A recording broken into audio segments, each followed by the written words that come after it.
E aí, professores, gostaram do vídeo? Espero que sim. Essa animação foi realizada por estudantes de medicina, mas quando nós paramos para fazer uma reflexão sobre o trabalho interno, razão e coração, conseguimos responder a um questionamento. Quais transformações do pensamento crítico pode desenvolver em um indivíduo?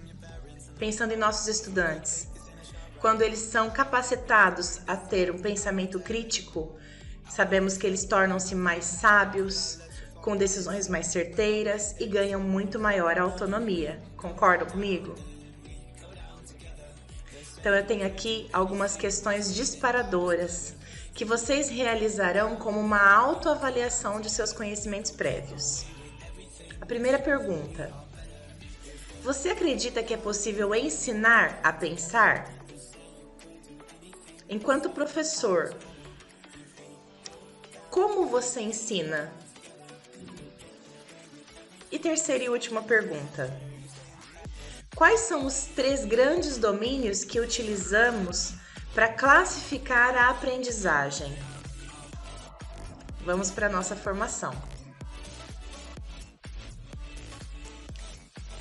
Vamos sistematizar essas informações. A aprendizagem pode ocorrer em vários níveis. Nas primeiras décadas do século XX, o psicólogo Levi Vygotsky já defendia que o convívio em sala de aula de crianças mais adiantadas com aquelas de maior dificuldade é muito interessante. Todo professor também pode escolher entre uma avaliação que julga apenas as defasagens e aquilo que o estudante não sabe, e aquele professor que faz uma avaliação prospectivamente do potencial que o estudante tem a partir dos seus estímulos. E é justamente aí que Levi Vygotsky propôs 2 níveis de aprendizagem. O primeiro, que ele chama de real, é o desenvolvimento que engloba as habilidades mentais que a criança já domina completamente. Essa avaliação, no entanto, não leva em conta aquilo que os estudantes ou as crianças conseguiriam fazer com a ajuda do seu parceiro, do seu colega e os estímulos do seu professor.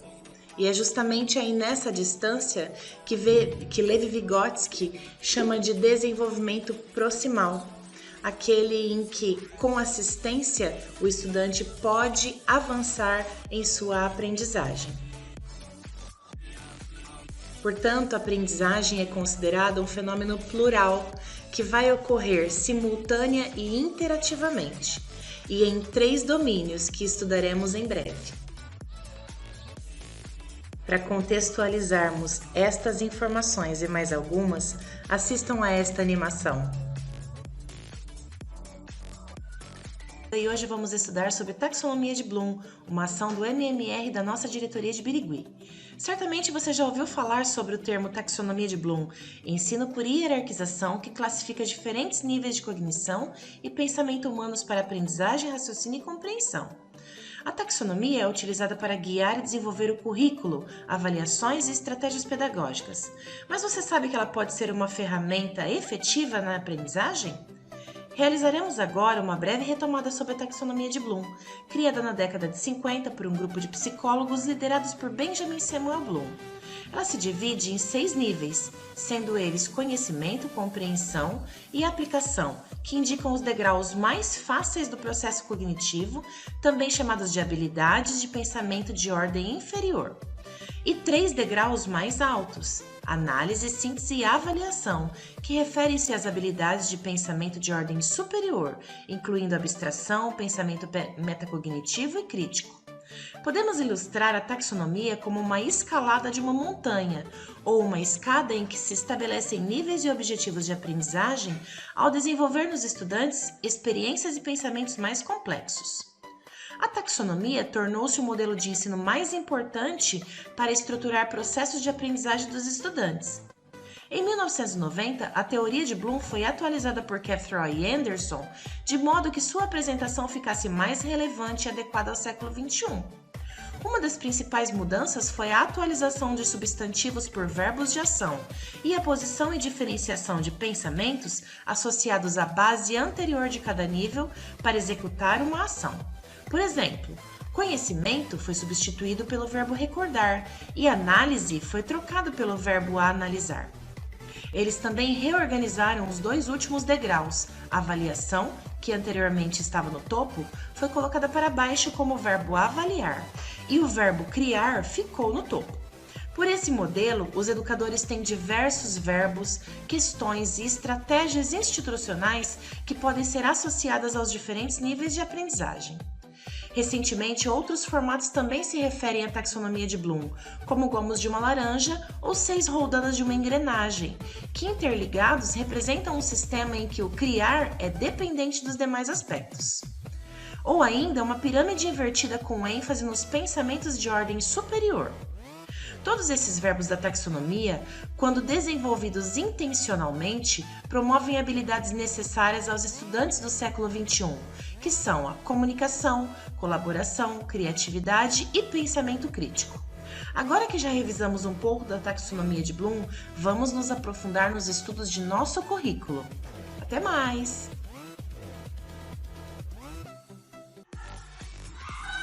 Taxonomia, do grego taxis, ordenação, e nomos, regras. É todo sistema de classificação que possui 3 características: cumulatividade, hierarquia e eixo comum, sendo que cumulatividade abrange todas as características precedentes, e hierarquia indica o que é superior ou inferior ao que lhe precede ou lhe sucede, e o eixo comum, que tem que ter o traço comum entre todas as categorias integrantes. Este foi Benjamin Bloom, um pesquisador, psicólogo norte-americano que liderou um grupo de pesquisadores na década de 1950 a pedido da Associação Norte-Americana e escreveu a Taxonomia dos Objetivos de Aprendizagem. A classificação proposta por Bloom dividiu as possibilidades de aprendizagem em 3 grandes dimensões ou domínios: cognitivo, afetivo e psicomotor. As 4 dimensões do conhecimento humano podem se subdividir entre o conhecimento explícito e o conhecimento tácito. Aquele conhecimento chamado de factual é o que abrange a terminologia, detalhes específicos, acontecimentos e fatos, além de situações concretas. É aquele com detalhes específicos e elementos. O conhecimento conceitual abrange as classificações, o conhecimento dos princípios, generalizações, teorias, modelos e estruturas. Já o conhecimento procedural é representado pelas habilidades específicas para cada disciplina, as técnicas, métodos específicos.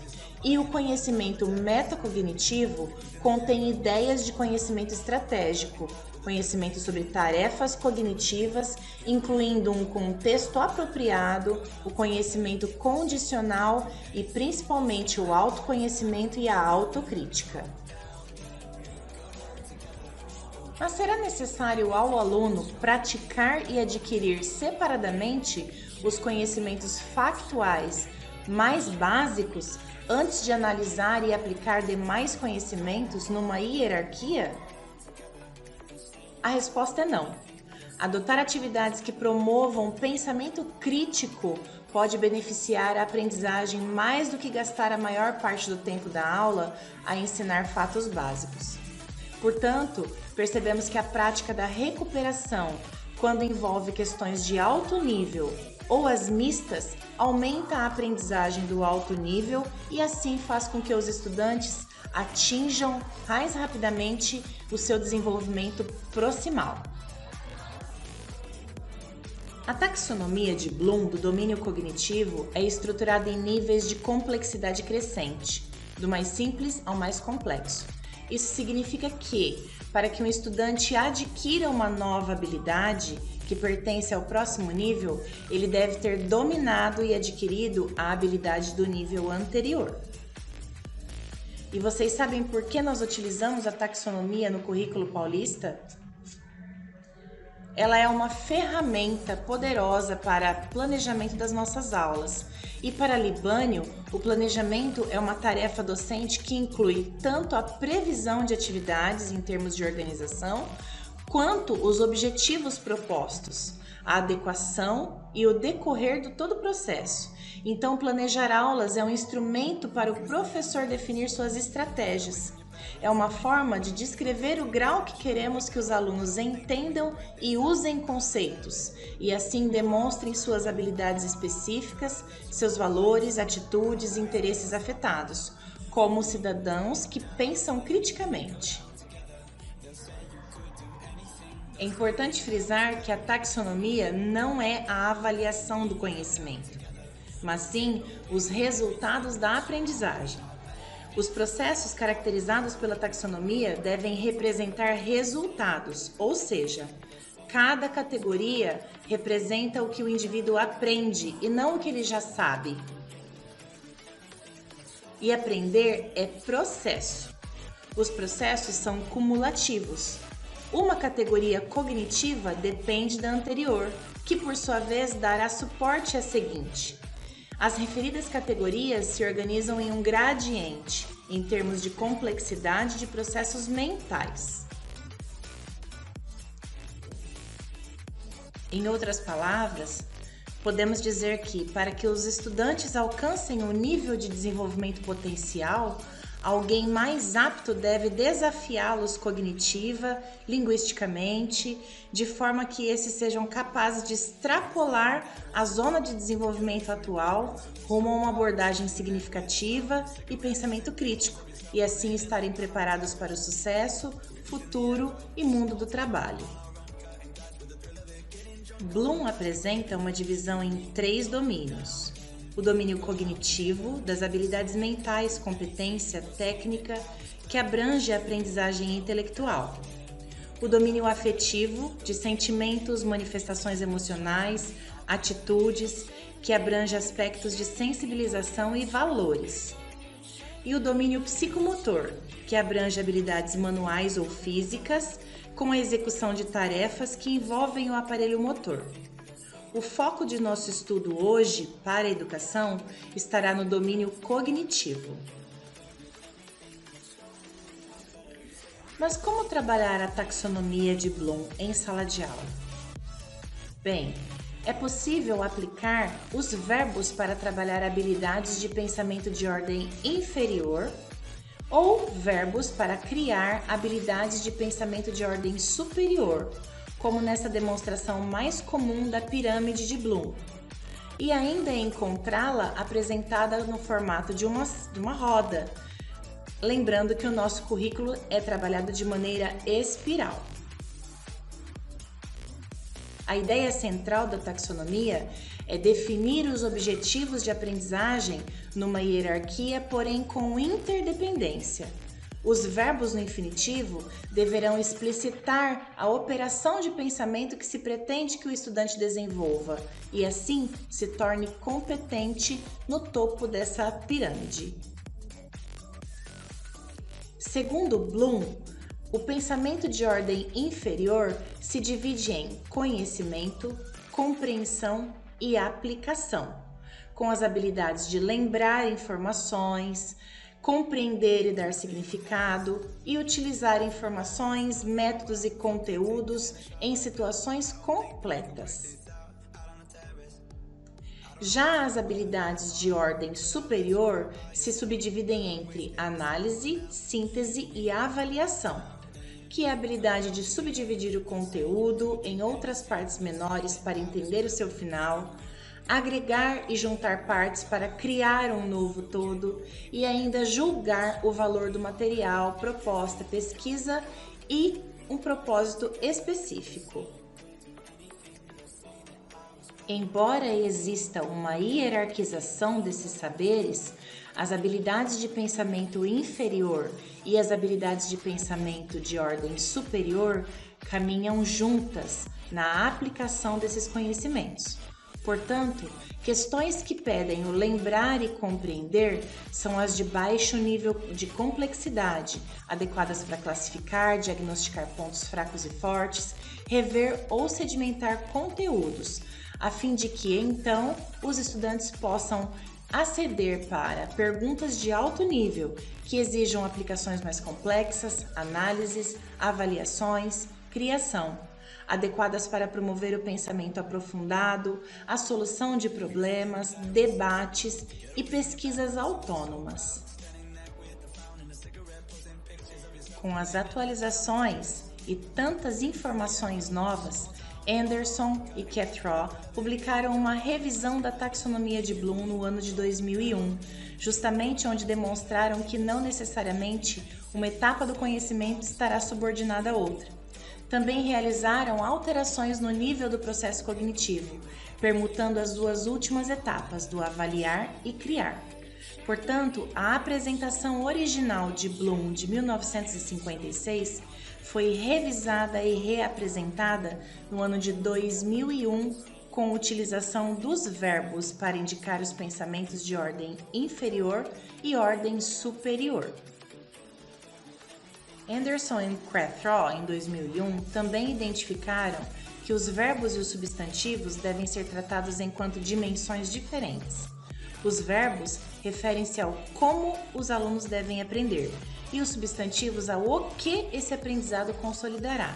Portanto, conhecimento passa a ter uma dimensão separadamente, enquanto os verbos lembrar, entender, aplicar, analisar, avaliar e criar passam a participar da dimensão dos processos cognitivos. Anderson e seus parceiros consideraram uma gama maior de fatores que afetam o ensino e a aprendizagem a partir de uma taxonomia, dentre as quais a importância de padronizar a linguagem sobre os objetivos de aprendizagem para facilitar a comunicação entre as pessoas, conteúdos, competências e grau de instrução desejado. Base para que determinados cursos definissem de forma clara e particular os objetivos e os currículos baseados nas necessidades e diretrizes. Determinação da congruência dos objetivos educacionais, atividades e avaliação de uma unidade, curso e currículo. E ainda a definição de um panorama para outras oportunidades educacionais, quando comparado às existentes antes dela ter sido escrita. Portanto, a taxonomia de Bloom baseia-se sempre na complexidade daquilo que se deseja atingir. Na prática, recordamos Vygotsky e o processo de aprendizagem de forma interacionista, em que a formação se dá numa relação dialética entre sujeito e sociedade ao seu redor, pois o homem modifica o ambiente e o ambiente, consequentemente, o modifica. A taxonomia de Bloom, portanto, no currículo do Estado de São Paulo, auxilia a identificação e trajetória dos objetivos de aprendizagem ligados ao desenvolvimento cognitivo, bem como o desenvolvimento das competências e atitudes. Contribui para o planejamento das aulas, visando o desenvolvimento progressivo do estudante e sempre de forma espiral. Quanto à abordagem e ao método, chamamos de abordagem o termo que integra esse conjunto de crenças teóricas e incorpora tanto o currículo quanto o método. Se o currículo se direciona ao que ensinar, o método está diretamente ligado ao como ensinar, isto é, a aplicação de determinadas técnicas previamente elaboradas e definidas. A taxonomia de Bloom, revisada, está presente em todas as atividades e exercícios propostos no material de apoio ao currículo do Estado de São Paulo, nas avaliações da aprendizagem em processo e demais objetos de aprendizagem de todas as áreas e disciplinas. Muito bem, professores. Chegamos ao encerramento. Nessa etapa, propomos uma atividade de mão na massa, específica de cada área e disciplina, para consolidar as informações que lhes foram apresentadas até o momento. Essas atividades foram elaboradas pelos PCNPs de suas disciplinas e estarão aqui mesmo, no Google Formulário, bem em sequência. Gostaria também de solicitar a vocês que no formulário observassem e fizessem a avaliação desta reunião. Lembrando que os nossos objetivos eram contribuir para a formação continuada de todos os professores com vistas às ações de melhoria dos resultados das nossas escolas. Compreender os 6 domínios cognitivos da taxonomia de Bloom para integrá-los ao currículo paulista. Refletir sobre a metodologia de ensino que é proposta no material de apoio do currículo do Estado de São Paulo e também realizar uma atividade de sistematização com os fundamentos teóricos estudados até agora. Não se esqueça de responder a esta avaliação e às atividades no formulário. Aqui estão as referências utilizadas para estes estudos, que servem também para vocês aprofundarem os conhecimentos. Eu agradeço pela oportunidade de falar com cada um de vocês, me coloco à disposição de todos e com certeza falaremos mais sobre taxonomia de Bloom. Até mais!